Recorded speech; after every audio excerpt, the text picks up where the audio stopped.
我陪好友去他安徽山区的老家迁坟，可谁知从那天起，身边诡异的事情接踵而至。先村里的狗对着朋友莫名狂吠，而朋友的影子竟然卷成了一团。汽车行驶在蜿蜒的盘山路，我全神贯注地握着方向盘，一脚急刹。方林被晃得朝前猛栽了一下，他莫名其妙地看向我，而此刻我脸色煞白，哆哆嗦嗦地说：“好像压到什么东西了。什么？”他话音未落，我就已经慌慌张张地开门跳下了车，径直走向车后。方林打开车窗朝我喊：“上车吧，别疑神疑鬼的，我啥也没看见啊！”见我半天没有回音，他也好奇地下车走了过来。他刚要催促盯着地面发呆的我，却也被地面上的那东西给彻底震惊。一只褐色的狐狸尸体，僵直地躺在车胎后，看上去已经死去多时。我们对视一眼，默契的什么话都没说。再次上路后，车速明显放慢许多，我和方林换了班开车，坐在副驾，一眼不敢眨地盯着道路。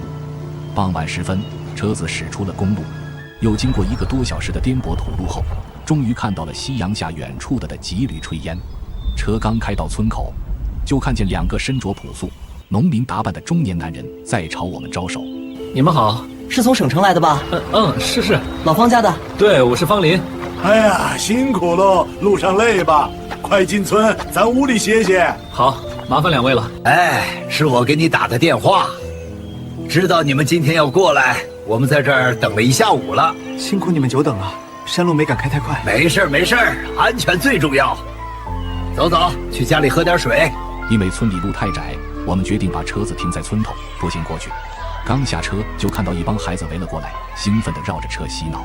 边走边聊天中，我们得知眼前这2位年龄稍大点的叫老杨，另一位的是他堂弟。老杨跟我们说，前几天下了好几场大雨，你那堂弟下地干活的时候，发现方家的碑歪了，像是要倒不到的。仔细一看，应该是地下水冲了，土松了，坟边塌了一角。本地习俗中特别看重祖坟，认为祖坟有问题会影响到后代。他思量再三后，决定通知一下方家的后人。但方家已经离开村子2代人了，为了找到联系方式，他也是大费周折。屡屡碰壁后，终于通过邻居家一个在省城打工的孩子找到了我朋友方林的电话。方林很是感激，刚进家门就把带来的茶叶和香烟塞给了老杨。老杨反复推辞，但盛情难却，最终也都收下了。老杨是个光棍，家里没什么其他人，除了一条大黄狗。他热情地留我们喝几杯，并让我们今晚住在他家。迁坟要等到明天上午，我们也正愁没地方住，索性就厚着脸皮答应了。老杨和他堂弟张罗了几道菜肴，我则跑回车上拿了2瓶好酒。晚上，昏黄的灯光下，众人推杯换盏，长途驾驶的疲惫感一扫而空。席间，他们拎起辈分来，方林一口一个叔，喊得老杨合不拢嘴。方林是个单亲家庭，父母离异后，母亲远嫁其他省份，他从小就跟着父亲搬去省城。方林父亲靠做干果生意，在省城混得风生水起，积累了不少家产。但天不遂人愿，方林父亲3年前被医院确诊绝症，很快就撒手人寰，徒留给方林一大笔钱。偌大的省城，方林一下子变得举目无亲，身边也剩下我这个能说知心话的朋友，因此方林对于故里宗族看得尤为重要。这次接到电话，他2话没说就叫上我陪他来迁坟。酒过3巡，也不知谁把话题扯到当地丧葬习俗上，瞬间老杨和他堂弟的话匣子被打开了。后来话题越跑越偏，各种匪夷所思的当地诡异事件讲了一大堆，而其中老杨讲第一个事，却让我听得脊背发凉。去年，一位身穿破烂道袍的男人来到了村子，那人一言不发，一直闭眼盘腿坐在村口，无论别人问他什么，他都不回答。好奇心驱使下，村民都慕名而来，把他围得里3层外3层。天色将黑的时候，村东头的老李头干完活扛着锄头回家，路过附近，看到七嘴八舌的人群，好奇围了过来。就当老李头刚一站定，那个穿道袍的怪人突然睁眼，指着老李头就吼：“还有心在这看热闹？你家小孙子怕活不过今晚！”人群诧异地看向老李，老李头被他一吼懵在原地，不知说啥。周围有些人开始责骂起这个穿道袍的怪人，说他缺德咒别人孩子，说他胡说八道，让他滚出村子。就在大家义愤填膺的时候，人群里一位上了年纪，在村里有些威望的老人让大家安静下来。老人问老李家的小孙子在哪儿，这时大家才意识到老李的表情有些奇怪。老李结结巴巴地说：“我家小宝今天早上突然烧得厉害，可我连邻居都没说，你怎么会？怎么回事啊？他怎么知道的？”听闻老李头的话，人群又开始躁动起来。此时，那位有威望的长者忽然朝穿道袍的人深深作揖，说：“大家有眼不识泰山，望道长宽宏大量，原谅大家出言不逊，并请求道长指点，救孩子的命要紧。”说着，一把拉着老李，让他给道长磕头。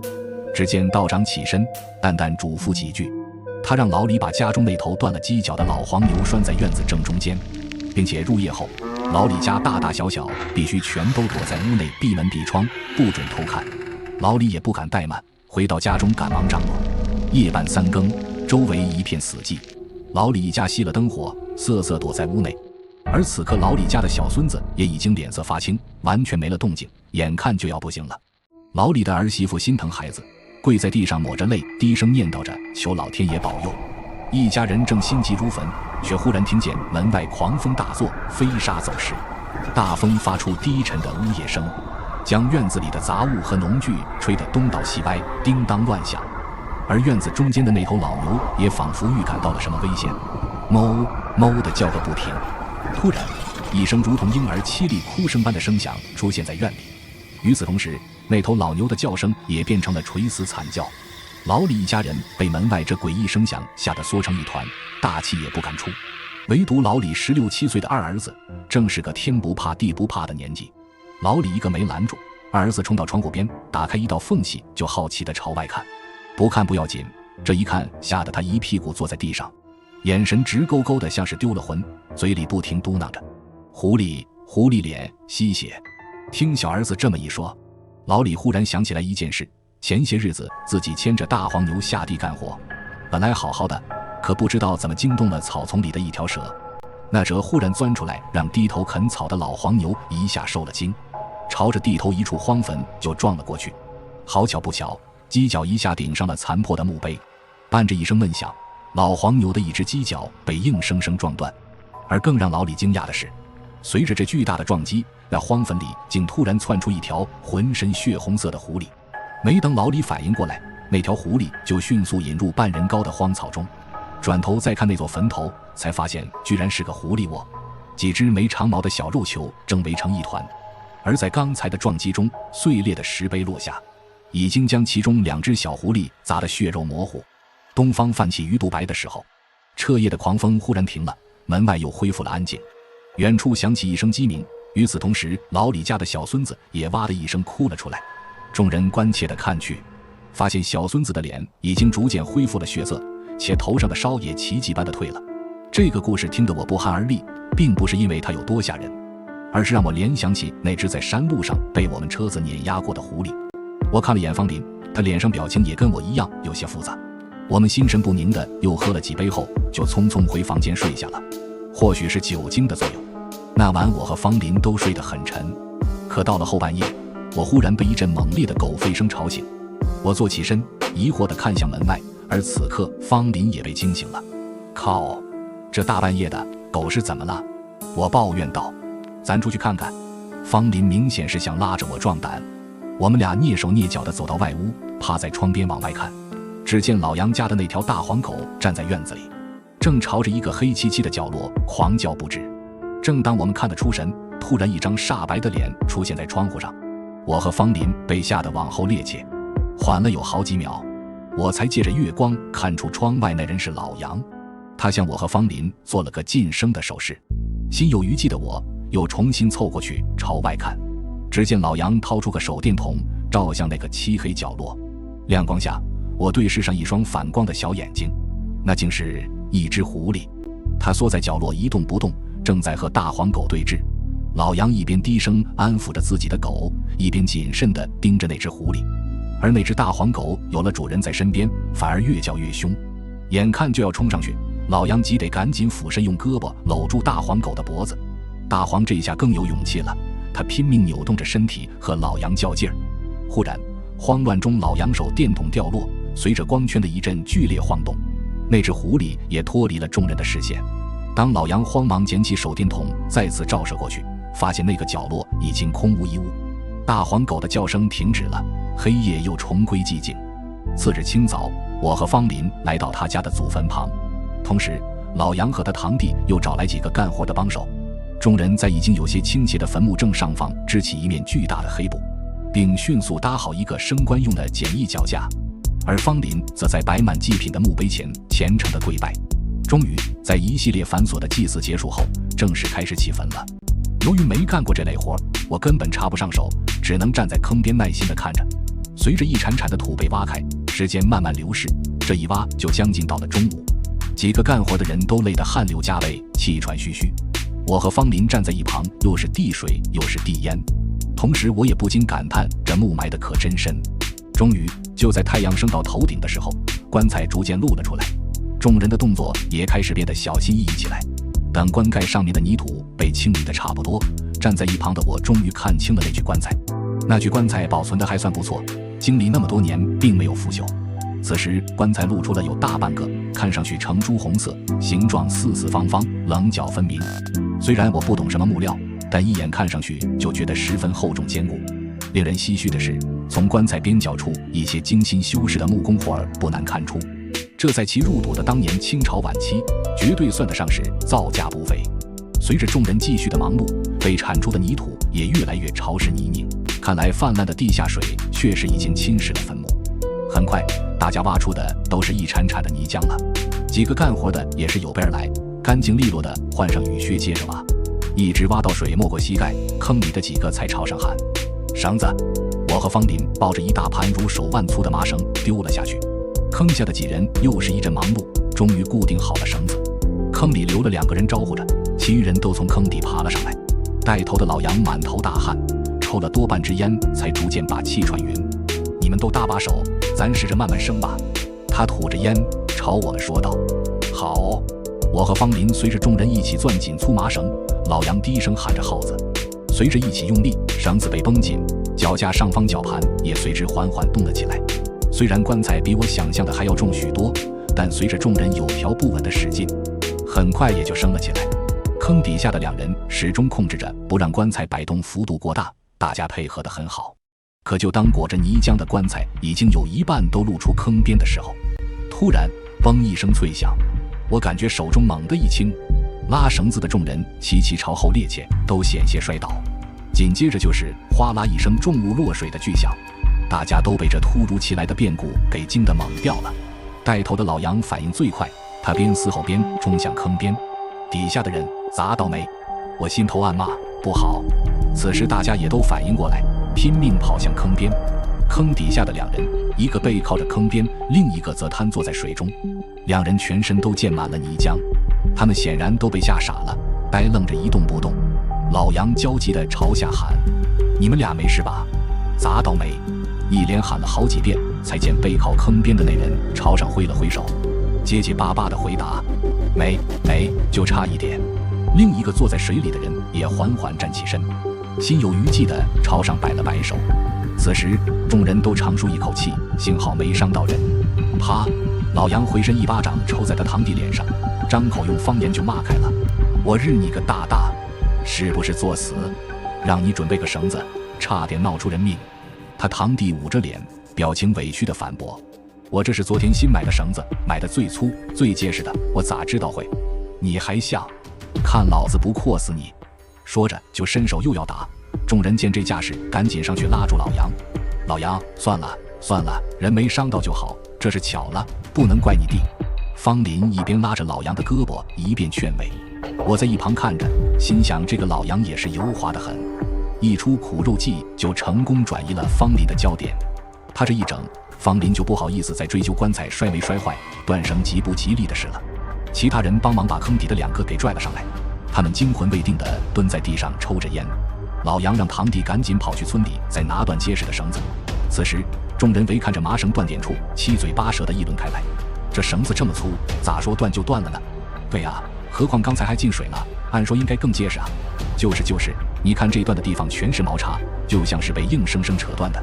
此时刚才在坑下差点被砸到的一个人冷不丁地说了句话，瞬间让气氛更诡异了：刚才我抬头看棺材的时候，好像看见一团黑乎乎的影子压在棺材上，还没等我看清，棺材就突然砸下来了。此话一出，人群瞬间沉默了。一阵沉默后，忽然另一个刚才在坑下的人也补充了句：我好像也看到了。众人面面相觑，都不知该说些什么。此时还是老杨站出来安慰大家：今天是吉日，这头顶还大太阳照着，哪能有什么事？都别说晦气的，赶紧干活。话音未落，就看到远处一个小伙子扛着一盘绳子，气喘吁吁地跑回来了。众人也都默契的没再多说什么。新绳子很快就被重新固定好，或许这棺材的木料工艺确实坚固，又或许是坑底积水的缓冲作用，万幸棺材居然完好无损。这次坑底没敢再继续留人，老杨反复嘱咐大家拉稳点，拉慢点。终于在众人缓缓的拉动下，棺材逐渐露出坑边，通体深朱红色，方方正正的硕大棺身也现出了全貌。我边配合众人的节奏拉动绳子，边仔细的观察。此刻我突然留意到了一个怪异的图案，就刻在棺材的侧面。由于棺材第一次升起来的时候周身沾满淤泥，所以我没能看到，而刚才经过意外掉落的冲击，导致棺身上的大量淤泥被水冲没，才得见这个图案。那个图案非常特别，不是动物享受，也不是花纹装饰，倒像是一堆叠在一起的象形文字。不知为何，我竟觉得那图案有些眼熟，好像在哪儿见过。思索中，我脑海忽然闪过儿时看的林正英僵尸片。没错，那好像是个道家的符咒。虽然心中很是疑惑，但毕竟本地特别重视一些丧葬习俗，忌讳颇多，我怕因为自己的无知多嘴会触犯什么禁忌，所以没敢声张，只等棺材落地后掏出手机偷摸拍了几张照片。可万万没想到，正是从那天起，噩梦才刚刚开始。虽然有些波折，但迁坟还是在下午完成了。天黑后，众人都疲惫不已。方林和我从车上搬下来好烟好酒，又分了众人一些红包，还特意多给了老杨5000块，让他辛苦安排一桌酒席，答谢帮忙的众人。老杨笑得合不拢嘴，赶忙去张罗了很多食材。回来的时候，还叫上了村里曾干过厨师的老刘和他侄子。一行人在老杨家院子里忙活了一大桌，荤素搭配很是丰盛。到了晚饭点，我和方林洗了把脸，收拾一下从屋里出来，本想给大家敬敬酒答谢一下，却惊讶地发现座位上只有老杨兄弟俩和厨子。老杨看见我们，表情有些尴尬。我都通知到了，可咱这边人习俗忌讳的多，都不大愿意来。方林和我瞬间会意了，一定是今天迁坟时的事让他们觉得不吉利，有些忌惮。你们是大城市里来的，别跟他们这些没文化又迷信的计较，不来拉倒，我和我兄弟陪你们喝点。没事没事。方林虽然嘴上说没事，但脸上难掩失落。我拍了拍方林的肩膀，拉他坐下。晚饭时，大家情绪明显都不太高。为了缓解尴尬，老杨这个光棍居然都开始聊一些他年轻时候的风流往事。我和方林表面附和地笑着，心里却一点听不进去。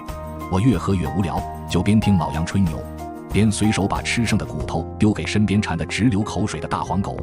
大黄狗摇着尾巴趴在我脚边啃着骨头，吃得不亦乐乎。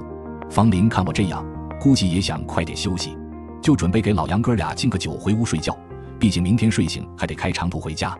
可就当方林端起酒杯，刚开口说了一个字，正埋头啃骨头的大黄却一个机灵，猛然抬起了头。他耳朵警惕地竖了起来，死死盯着方林，发出呜呜的低吼声，就连嘴里的骨头掉落也全然不顾了。众人都被大黄的奇怪举止给吸引了，齐刷刷地看向他。只见他恶狠狠地瞪着方林，毫无征兆地汪汪狂吼起来。正喝到兴头的老杨被大黄吵得心烦，抄起一块桌上吃剩的骨头就朝狗砸了过来。畜生东西，叫什么叫？吃骨头都堵不住你嘴！骨头砸到大黄身上，可他却连看都不看一眼，反而死盯着方林，叫得越来越凶，并且边叫还边畏缩的后退，仿佛看到了什么可怕的东西。坐在对面的厨子老刘见状，立刻起身跑去厨房，很快就拎着一把菜刀出来了。我见这架势给吓了一跳，慌忙跳起身。老刘，你这是干嘛？厨师老刘的表情却格外冷静，他朝我一摆手说，没事，别怕，我看这是蹊跷。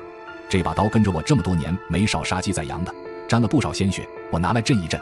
看着他这副神神叨叨的样子，我无言以对。但此时的方林却特别紧张，他结结巴巴地劝厨师老刘，刘哥，没必要这么大惊小怪的，动物嘛，都没个长性，叫几下不用疑神疑鬼的。我也赶紧随声附和，让老刘先放下刀，万一伤到人就不好了。此刻正当众人你一言为一语的时候，半天没说话的老杨却哆哆嗦嗦地开口了。他指着方林，说话的声音竟有些发抖，兄弟，你怎么有那么多个影子？他的话一出，我们都看向地面，瞬间我汗毛耸立。只见方林的影子模糊一团，从影子的外轮廓能依稀分辨出，就好像是一堆人叠在一起。方林本来胆子就不大，不敢低头看，他颤抖着问我：神，什么情况？影子咋了？此时的我也有些心虚了，但嘴上还是安慰他：没事，可能是灯光的原因。方林被我这么一说，变得更紧张了，他一把抓住我的胳膊：这我能动弹吗？我不知怎么回答，看着他害怕的样子，我也有点不知所措。闪开！厨师老刘突然大喊一声，话音未落，一道寒光闪过，老刘手中那把菜刀飞了过来，我都没来及惊讶，就听苍啷一声，菜刀准确落在了方林身后的影子上。不知是不是错觉，那一瞬间我感觉周围的光线都好像抖动了一下，再定睛看去，方林的影子已经样子正常，轮廓清晰了。说来也怪，那只大黄狗也突然安静下来，它呼哧喘了几声，就又低头去找骨头啃了。更令我意外的是，那把菜刀居然在并不算坚硬的青砖地面上被碎得七零八落。大家站在原地惊魂未定，只有老杨拿起酒杯一饮而尽，然后朝我们说了句：不早了，我回去休息了，你们也早点睡吧。说完转身就出了院门。老杨叹了口气，明天再收拾碗筷，咱都累了，先回屋休息吧。然后拽着他堂弟就往东屋的主卧走了。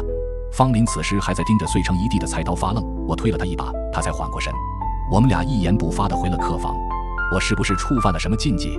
回来的路上，我正全神贯注地开车，旁边的方林冷不丁地冒出这么一句：你别多想了，咱可都是受过高等教育的，这些迷信的东西怎么能当真？你都开了一路了，一回到服务区换我吧，没事，再坚持几个钟头就到家了。方林轻叹了一口气：你不敢让我开，是不是也认为我可能沾上什么不干净东西了？被他这么一问，我竟一时语塞。怎么会呢？我刚想再继续解释，他却打断了我。也好，还是你开吧，安全要紧。一会到服务区你吃点东西，简单休息一下吧，毕竟还有好几个小时的路呢。我看着他疲惫的脸，点了点头。好在剩下的路程还算顺利。临近傍晚时分，车子开进了省城，重新看到川流不息的车辆和人声鼎沸的街道，感觉从没这么亲切过。我把车开进方林所住小区的地下停车场，刚想把车倒进车位，却愣住了。方林看我表情有异，问我怎么了。我指了指倒车影像，疑惑地说：这停车位上黑乎乎的一片是啥玩意？看上去很恶心。方林凑过来看了眼屏幕，也是满脸疑惑，随即他下车查看。我从倒车影像中看到方林走到那片黑乎乎的东西旁，当他再次转头看向我的时候，表情中竟写满了恐惧。我好奇地降下车窗，伸头问他是啥东西。他只是愣愣地看着我，没有回答。我十分好奇，解开安全带，刚想下车查看，而此时诡异的事情又发生了。我忽然感觉车身在向后缓缓移动，虽然以为是错觉，但本能让我下意识踩紧了刹车。可下一秒，车速猛然快了起来，径直朝车后方的方林撞了过去。我用力踹了一脚刹车，居然毫无反应。那一瞬间，全身的汗毛孔都炸开了。我大喊着小心，边猛拉手刹，边用尽全力打方向盘。砰！剧烈的撞击让我猛栽了一下，车子也忽然熄了火。我战战兢兢地下了车，踉跄着跑到车后，看到被吓得一脸煞白的方林还安然无恙地站在原地，我悬着的心才放下。车子尾部撞到了停车场的柱子上，已经严重变形。忽然我闻到一股令人作呕的腐臭味，这时我才联想到地上那堆奇怪东西，低头看去，瞬间胃里一阵翻涌。那是一堆密密麻麻的死老鼠，每个都被开膛破肚，血液内脏淌了一地。方林坐在客厅的沙发上发着呆。我打完电话坐到他的身边：大林，你的车 4S 店已经拖回去了，关于刹车失灵的事我也专门嘱咐他们要仔细查查，这一切太蹊跷了，现在你信了吧？我有心安慰他，让他别太多紧张。别多想了，我请你去喝一杯吧，洗洗尘，一醉解千愁。方林有些犹豫，我起身拍了拍他的肩膀：走吧，街口有家烧烤不错，步行过去就可以。方林听到步行2个字，终于点了点头。花灯初上，我们走在街边，方林的情绪明显很紧张，边走边时不时低头去看自己的影子。我见他这副样子竟有些好笑，我搂过他的肩膀，笑着说：哥们，你这一路捡多少钱了？他也无奈地笑了笑，但脸上的笑容瞬间凝固，瞪大眼睛盯着不远处。我正纳闷，他突然大喊：撤！我刚一扭头，就看见一辆 SUV 正朝着我们疾驶而来。我搂着方林肩膀的手猛然用力，将他拽向一旁。那辆车与我擦肩而过，冲上路牙时才停住。司机从车上下来，双腿有些发抖，哆哆嗦嗦地说：“你们没事吧？车不受控制。”我刚想发作，身旁面如死灰的方林拉住了我。算了吧，不怪他，咱没事就行。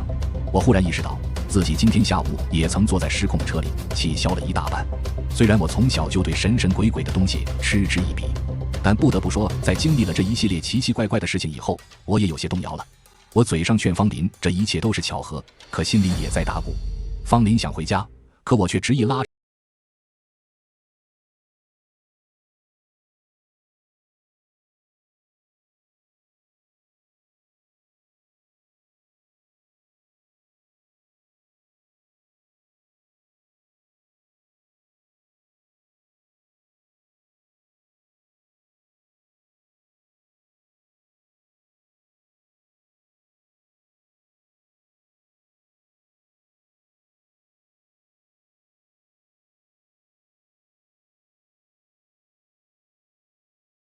抢着去付钱。就在这时，只听见身后砰的一声巨响，整个大排档都瞬间安静了。我和方林都被吓了一跳，回头看去，地上是一片几乎碎成粉末的玻璃渣。2楼阳台，一个脸颊通红、满脸醉意的大汉朝下面喊：“真对不住了，我朋友喝多了，不小心碰掉只酒瓶。”见酒瓶落在空地上，幸好没伤到人，他连声抱歉。楼下的人群传来零星几声抱怨，但很快又恢复了喧闹。老板赶紧跑过来打扫，而我和方林却愣住了，因为那只酒瓶掉落的位置正是几秒钟前方林坐的位置。我内心最后的侥幸也彻底被击碎。一天连续数次小概率的死亡危机，这绝不可能是巧合了。回家的路上，我和方林都万分谨慎，草木皆兵，不敢离机动车道太近，也不敢离高层建筑太近。终于在心惊胆战中走到了小区门口。我忽然发现大门口的路灯下蹲着一个破衣烂衫的老乞丐。那人很怪，油乎乎的乱发中露出一个冰冷的眼神，死死盯着方林。方林显然也看到了，在距离乞丐7、8米的位置，他停住了脚步。那个乞丐为什么总盯着我看？可能看你一身名牌，想讨点钱呗。我的话并没有让方林放下警惕。要不我先过去看看，正好身上有点零钱。说着我就朝前走去。刚走了2步，方林就追了上来。靠，还是一起吧，好有个照应。今天太他妈晦气了。我走在里侧，故意挡在方林和乞丐之间。在经过乞丐身边的时候，我把准备好的零钱递给他。让人奇怪的是，乞丐对钱看都不看，只是用手指着方林，嘴里还不停嘟囔着数字1、2、3。我反应过来，对方可能是个智力残障人士，于是我想把钱直接塞进他脏兮兮的口袋，而他却忽然莫名其妙地笑了起来，笑声很难听。是个疯子，我内心确信无疑，不想再跟他过多接触，拉着方林就想继续往前走，但身后却突然响起一声让人细思极恐的话语：“你都带着身后那5个一起回家了，还差我一个吗？”我和方林猛地停住了脚步。大师，求你大慈大悲帮帮我吧！方林家的客厅里，那个乞丐进门后就直接盘腿坐在了换鞋的脚垫上，无论方林说什么，他都闭着眼一言不发。我站在一旁，看着自己的好友如此低声下气的去求一个乞丐，有些于心不忍。慢慢的，我的耐心消耗殆尽。你说来家也请你来了，坐在地上装神弄鬼的，一句话也不说，你到底想干嘛？乞丐慢慢睁开了眼睛，他表情竟有些失落，叹了口气。我本以为问题出在你家里，但进来这半天什么却都没感觉到。有心想帮你们，无奈在下道行不够，另请高明吧。说完起身就要走，方林一把拉住乞丐。大师，求您别急着走，如果我们有什么怠慢的地方，您多多原谅。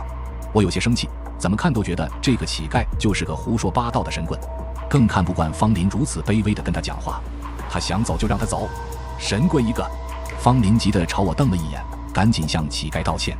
而那个乞丐却淡然一笑，说：“虽然我没看出这有任何问题，但临走前还是有一言相劝，请您指点。”方林急切地说：“即使没有信仰，也不可亵渎神像，心怀敬畏总归是好的。”听到他说这些废话，我彻底不耐烦了，赶紧让他走，神神叨叨的全是废话。乞丐不慌不忙地说：“有空记得把你卧室床头柜后面的佛像捡起来擦拭干净。”说完他就想出门，我一把按住了房门。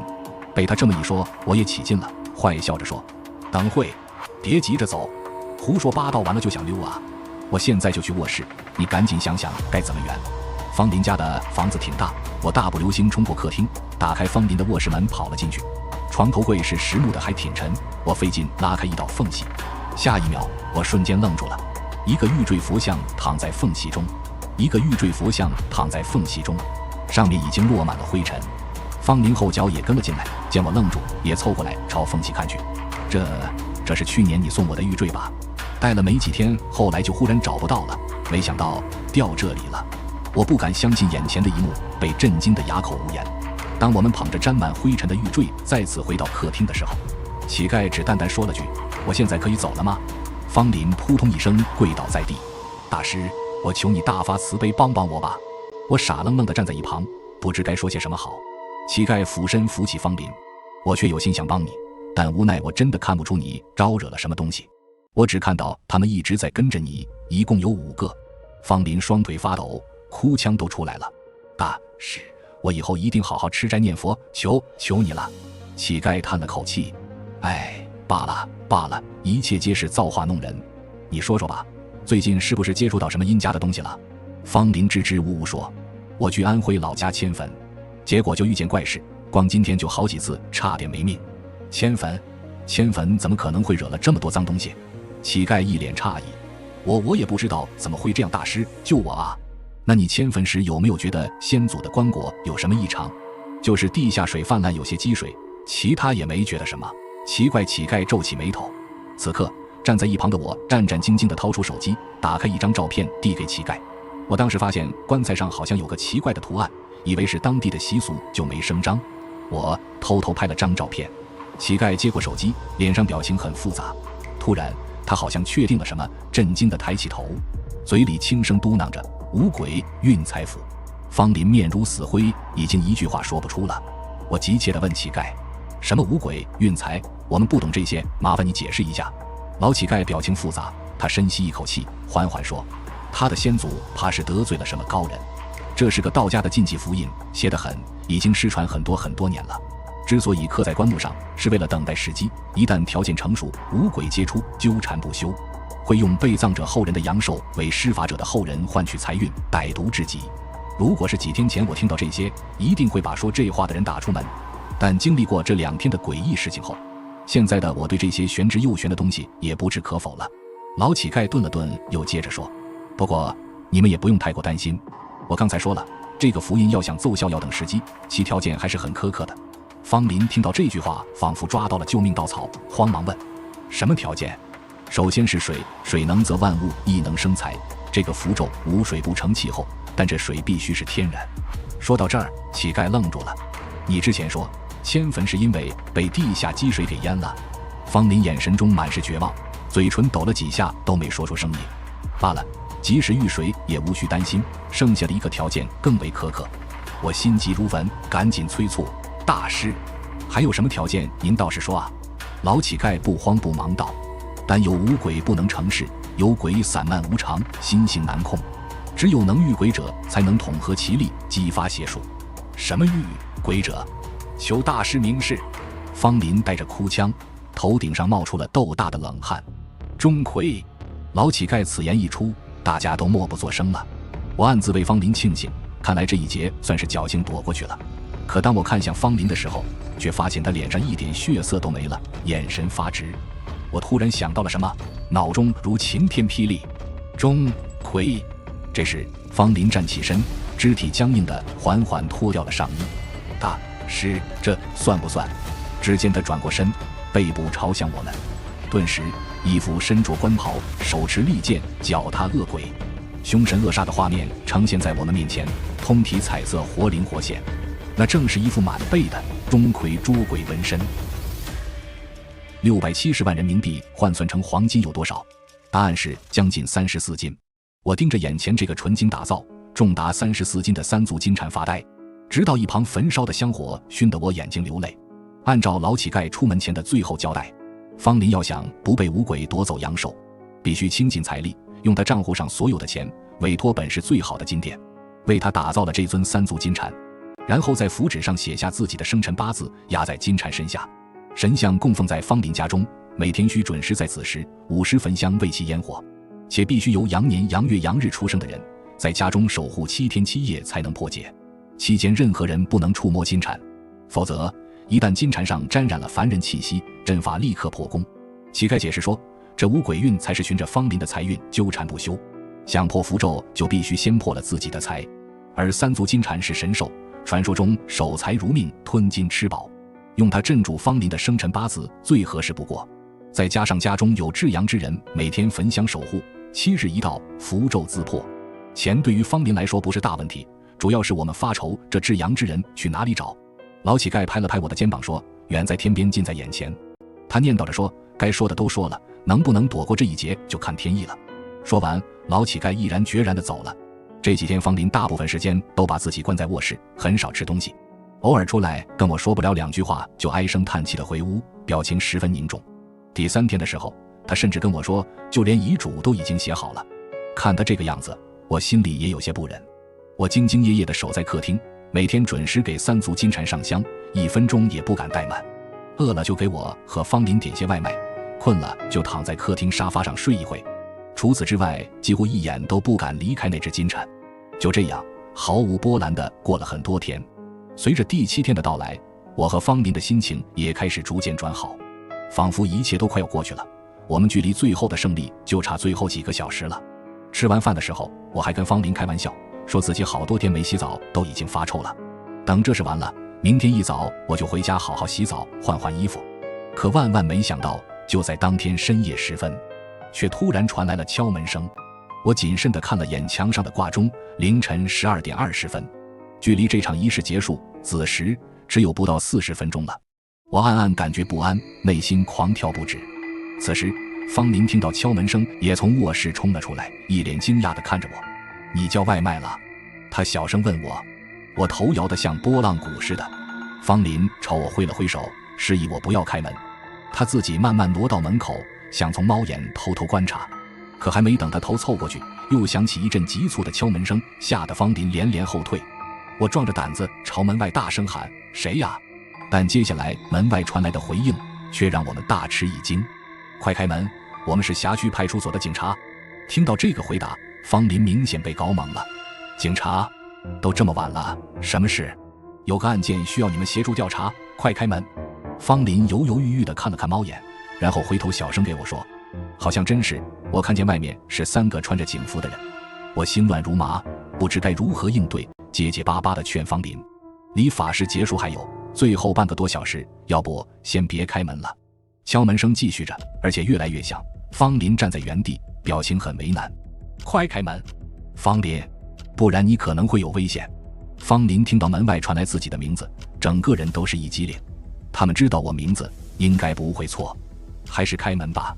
内心强烈的不安情绪将我淹没，我伸手想去拦住方林，但已经晚了。方林拧动了门把手，瞬间3个身穿警服的人冲了进来。其中一人看了眼方林，确认道，你就是方林吧？方林点了点头。那人并没有为难他，转而直接面向脸色惨白的我说，那你就是那个羊年羊月羊日的好朋友喽，东子。我不知所措，表情木讷地看着他们。还没等我回答，其中2个人就一个箭步冲到我面前，把我按在了地上。方林此刻反应过来，扑到我面前，一边用力想帮我解围，一边大声呵斥，你们要干什么？他是我朋友，为什么乱抓人？而之前说话的那个警察，此刻却径直走向了3组金蝉，边走边说，一会跟我们去所里就明白了，这个东西是证物，得带走。眼看那个警察的手就要触摸到金蝉，方林奋力冲了过去，竟然用身体撞开了那个警察。那个警察倒也不怒，一脸苦笑地劝方林，麻烦你配合我们的取证工作。说完又要伸手去搬金蝉，方林发疯一样边后退边挥舞着胳膊阻挡警察。突然哐当一声，方林竟意外将身后的金蝉撞落在地。方林惊恐地屏息低头看去，令他震惊的一幕出现了。只见地面上那尊纯金的金蝉已经摔成了2半，而更让他不敢相信自己眼睛的是，金色的漆皮被摔得脱落了好几片。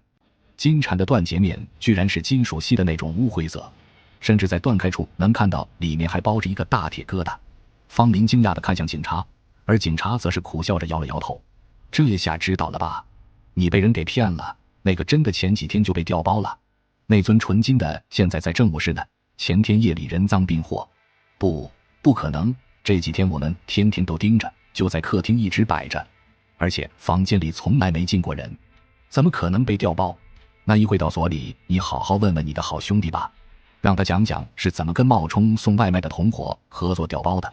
警察瞥了一眼被按在地上的我，方林冲到我面前，震惊地看着我。东子，告诉我，这到底是怎么回事？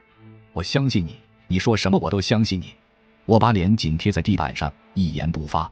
远处的警察开口了，他的几个同伙在昨晚审讯的时候都已经招了，不然我们也不会这么顺利就找过来。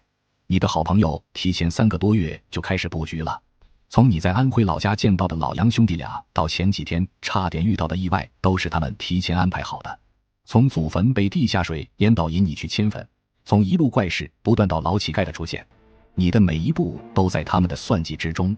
只可惜你有一点没算计到，那就是人心。说到这儿，警察蹲下来拍了拍我的肩膀。你骗自己的兄弟，而你的同伙也想骗你。他们想赶在你从方林家脱身之前就带着金子跑路，结果连夜开车出城的时候遇到了警方临检，一个小小的腰包却那么重，怎么能不让人起疑？真是千算万算也没逃出这法网恢恢啊！方林在一旁静静听完了这一切，他只淡然地问了我一句：兄弟，他说的是真的吗？我沉默了半天，挣扎着从嗓子里挤出一句：对不起。与此同时，手腕处传来了冰凉的金属触感。